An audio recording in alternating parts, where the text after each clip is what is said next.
Então vamos lá? Bom, modificação na carteira do maior investidor de todos os tempos. Para você que não sabe, Warren Buffett é o maior investidor do mundo. Ele está à frente hoje de uma empresa chamada Berkshire Hathaway, que é uma empresa que investe em outras empresas, é uma holding. E como ele é um dos maiores investidores do planeta, com mais de 130 bilhões de dólares em patrimônio, então todo o mercado acompanha de perto as modificações que ele faz na carteira. Por quê? Porque normalmente são indícios de que ou ele espera uma crise ou ele está otimista com algum setor em específico. E nesse caso pode ser as duas coisas ao mesmo tempo. Ele está pessimista com alguns setores e otimista com outros setores. Antes de mais nada, quem é um sardinha raiz já vai deixar aquele like na confiança. Se você não é um sardinha raiz ainda, segura sua mãozinha, considere deixar o seu like e se inscrever no canal se o vídeo te agregar, te trouxer algum conhecimento que você ainda não tinha.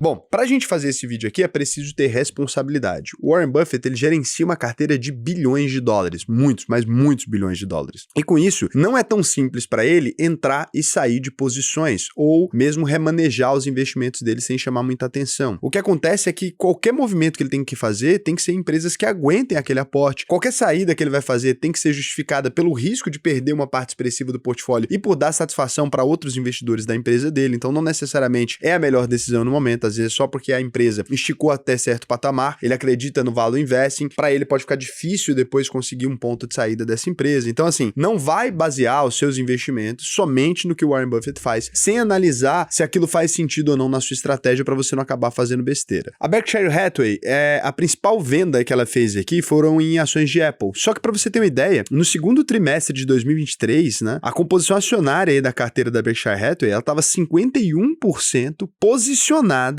em Apple. Não fazia sentido nenhum, né, essa estratégia tão alocada assim. O Warren Buffett sempre foi crítico de empresas de tecnologia, ele estava extremamente alocado. Outra venda que ele fez, né, muito forte também, foi na brasileira Stone Core, o método de pagamentos aí, a Stone, né, o gateway de pagamentos a Stone. Então ele saiu fora da Stone. Então a Berkshire Hathaway disse aí que vendeu 10 milhões de ações da Apple no quarto trimestre, mas ainda detinha no final do ano passado mais de 905 milhões de papéis da empresa, avaliados em cerca de 174 bilhões de reais. Então ainda tinha uma posição muito grande. A Berkshire informou ao mercado também que não possui mais participações na construtora de casas, a Dr. Horton, né, e também na seguradora Globe Life. Esses dois movimentos aqui são muito alinhadinhos, acreditando em alguma coisa, né? Porque a seguradora ali poderia aumentar os sinistros, né? Caso a venda de casas ou o pagamento das hipotecas ali não se concretizasse. Então, aqui são dois movimentos na mesma tendência, né? De que o mercado americano não está aquecido. Ele não é um mercado que está interessante. Não nesse momento, pelo menos, fazendo uma leitura do que o Warren Buffett pode estar pensando, né? Então, é uma leitura muito difícil de ser feita. A gente está falando do cérebro de um dos maiores investidores de todos os tempos, mas a gente precisa tentar pensar onde que ele está querendo chegar aqui. Ele também vendeu participação na empresa de seguros e investimentos, a Markel, né? Então, também outra posição corrobora com isso. No quarto trimestre também, então, ele se desfaz aí de mais de 10,7 milhões de ações também da Stone Core, a empresa, o gateway de pagamentos brasileira, aí vendendo todas as ações que ele tinha da empresa. Então, era uma participação gigantesca ali, de centenas de milhões de dólares, e acabaram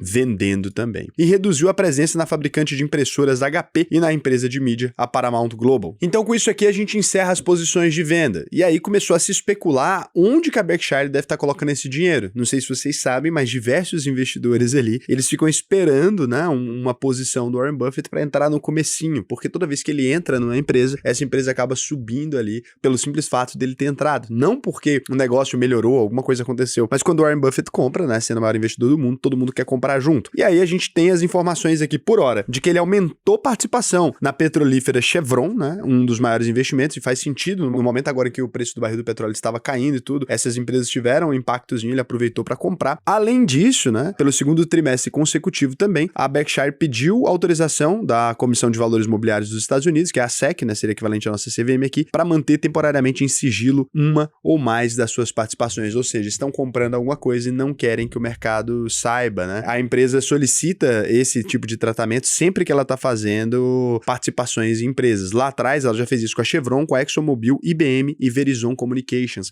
Muito específico, né? Esses movimentos indo para empresas um pouco mais estáveis, tirando muito dessas empresas que ramparam bastante ou dessas empresas que têm uma relação mais forte com tecnologia. Então tá migrando para mercados completamente tradicionais, né? Tradicionais mesmo, assim. Então, indo aqui para empresas de um pouco mais setores tradicionais. E aí, o que existe de especulação no mercado nesse momento? momento. Existe especulação de mercado nesse momento que a Berkshire deu a entender aí que o investimento pode ser uma empresa financeira ou uma seguradora, né? Uma seguradora diferente, por isso esses dois movimentos de baixa nessas seguradoras, ou realmente um investimento em um banco. Ela havia aí investido 1,2 bilhão de dólares em ações desse setor, né? No setor bancário aí, e também nas seguradoras, e a gente não sabe agora para onde foi o dinheiro. A Berkshire não respondeu imediatamente a um pedido de comentário, né? Mas ela não investe mais na Exxon, na IBM e na Verizon também. Então também essas empresas já saíram lá da carteira dela, que foram colocadas ali atrás. Então agora já acabaram de remover. Doideira, né? A Berkshire Hathaway deve revelar mais aí sobre os investimentos e negócios quando divulgar o relatório de 2023. O Warren Buffett, ele faz a leitura da carta anual dele para os acionistas. A gente não sabe como é que vai ser esse ano ainda. Tem até festa, inclusive, na cidade de Omaha, normalmente, tal, mas a gente não sabe como é que vai ser esse ano ainda, porque no ano passado ele perdeu o sócio aí, o Charlie Munger, né? Então esses movimentos aqui, eles mostram um Warren Buffett procurando muito mais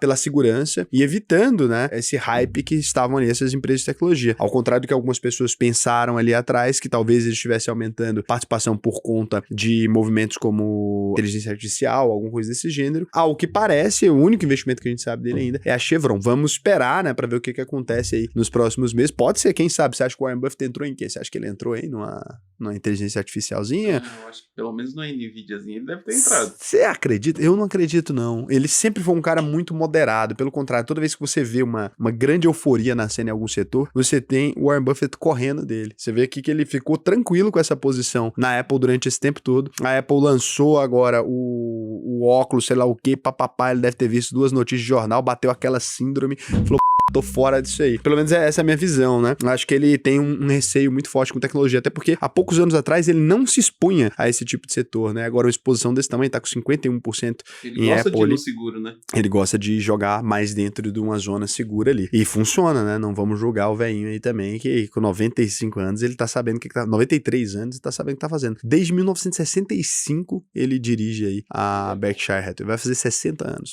O dobro da minha idade ele tá de cuidando do patrimônio dessa galera. Então, acredito muito nisso. Agora, essa é uma estratégia interessante. O Value Invest é um bom método de investimento. Inclusive, é um método que a gente ensina lá na UVP. Não só esse, como também a gente ensina o método do Graham, né? Que foi quem ensinou o Warren Buffett. Foi o professor mesmo do Warren Buffett. E se você quiser aprender a investir, não como o Buffett, porque isso a gente não consegue chegar lá, mas mas seguir a fórmula do Graham e aprender princípios de Value Investing ali que podem ajudar bastante na sua carteira de investimentos, é tomar boas decisões. O que eu vou te recomendar é que você abra agora aí a uvp.com.br, você pode vir aqui, ó, e clicar no botão Faça a sua análise de perfil. A gente tem uma turma nova começando por agora. Você responde aqui pra mim como é que tá a sua vida financeira. Raul, eu já sou rico, vou responder isso aqui, vai ficar meio complicado. Não tem problema. Quando você terminar esse formulário aqui do treinamento, você vai ser chamado no WhatsApp. Lá no WhatsApp só avisar, olha, eu sou rico, que além do treinamento a gente também vai te sugerir ali uma consultoria, uma pessoa específica para te ajudar a gerenciar o seu patrimônio, tá? Se você tá aqui no começo do patrimônio, não tem problema, a gente ajuda a construir o patrimônio aqui com o treinamento. Se você já precisa dessa atenção especial, às vezes para economizar o imposto que você tá pagando, ou para abrir uma conta offshore, ou para abrir uma holding de sucessão patrimonial, né, para os seus filhos ali poderem herdar o seu dinheiro sem ter que pagar esses impostos. Então, tudo isso a gente já consegue te ajudar. Isso aqui, cara, é realmente um serviço completo, só você preencher aqui. E lembrando que se você entrar na UVP e não ficar satisfeito, a gente devolve 100% do seu dinheiro. Então, é isso aí. Agora, falta o quê?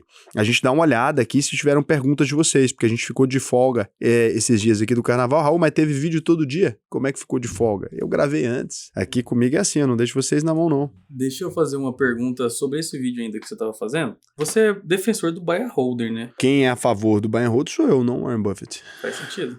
Então, o Warren Buffett não tem nada a ver com quem eu acredito. Faz sentido. Mas o que você acha disso? O Warren Buffett sempre utilizou o value investing. Ele faz movimentações, são muito esporádicas, não são movimentações muito grandes, e o número de movimentações dele ao longo da história foi subindo, né, de acordo com o tamanho do patrimônio. Gerenciar um patrimônio de terceiros não é a mesma coisa que gerenciar um patrimônio seu. Por exemplo, se a cotação das minhas ações amanhã cai 30%, só eu mesmo posso decidir a hora de tirar. Para o Warren Buffett, ele gerencia não somente o patrimônio dele, como ele também tem diversos sócios ali que estão investindo naquele negócio, né? A gente poderia ver uma desvalorização do patrimônio muito acima da normalidade, então ele precisa também ter um pouquinho mais de responsabilidade com relação a isso e se proteger e se blindar de quedas um pouco mais bruscas, apesar da confiança que ele tem do mercado, muitas vezes as pessoas podem se assustar. Acho que não dá pra dizer que a estratégia do Warren Buffett não funciona. A questão é que você não é o Warren Buffett, é só isso. Então, o buy and hold é um método para pessoas que têm menos habilidade que o Warren Buffett em encontrar investimentos ali. Eu não acredito que eu tenha a mesma capacidade que o Vem, não.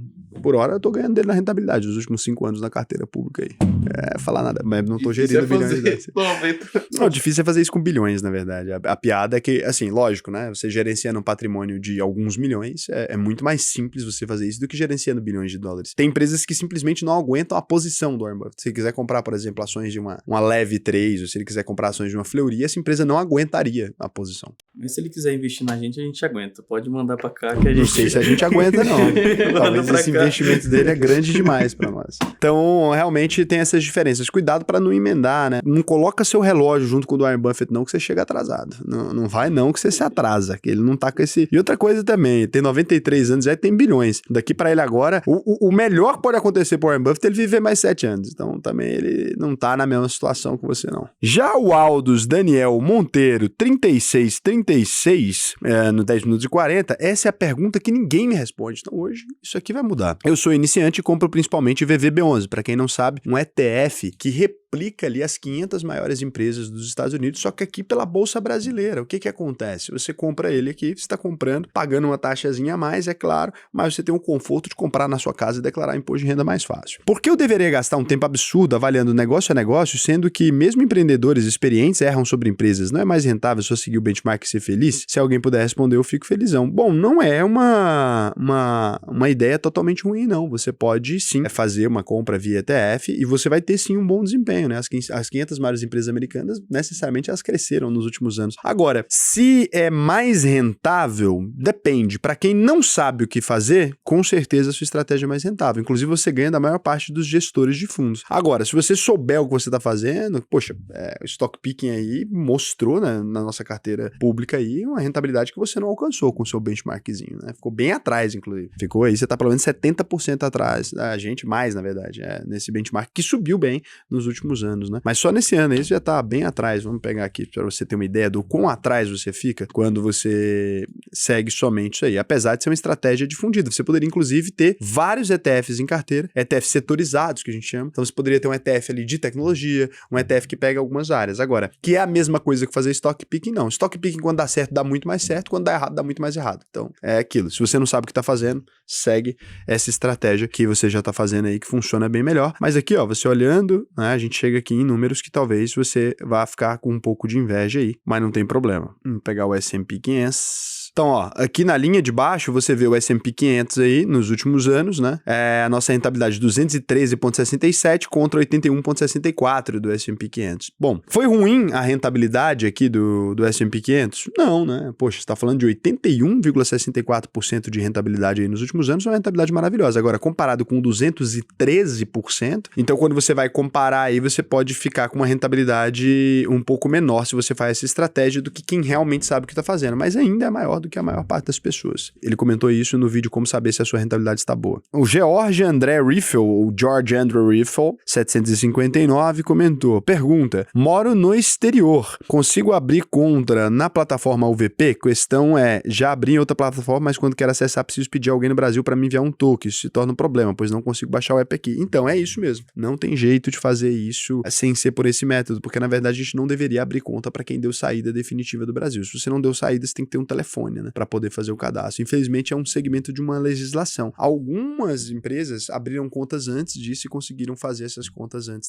dessa regrinha, né? Porque ou tem essa regra ou existem outras regras mais complicadas em que a gente precisa se responsabilizar caso alguma coisa aconteça e tal. Então, infelizmente, não é uma atribuição nossa, não foi a gente que inventou, mas tem essa dificuldade. Estou vendo LCI e LCA com vencimento de 1 mês. Encontrar alguma brecha na nova lei de renda fixa? Não, mercado secundário ainda está sendo possível oferecer algumas ali. Inclusive, tá rolando várias dessas lá na UVP Investimentos. Cilada Gaming. Achei que era game, era cilada, hein? Pergunta, a minha carteira de FIs tem 10 ativos, mas 7 a 8 deles penso que já não vale a pena aportar mais. Caramba, você errou 70 a 80% das escolhas. Nesse caso é interessante aumentar o número de ativos ou trocá-los. Caramba, cara. Ô, cilada, desculpa aí, mas vamos lá. Então você tomou a decisão de colocar 10 ativos na sua carteira. Daí desses ativos você já considera que errou em 70 a 80%. Aí você quer saber para mim se compensa você aumentar mais ativos? Eu vou te dizer para dar 2 passos, 3 passos atrás, para de investir em renda variável e vai estudar, bonitão, porque sei que você está fazendo não é investimento, não, você está criando caos. Desculpa mesmo ter que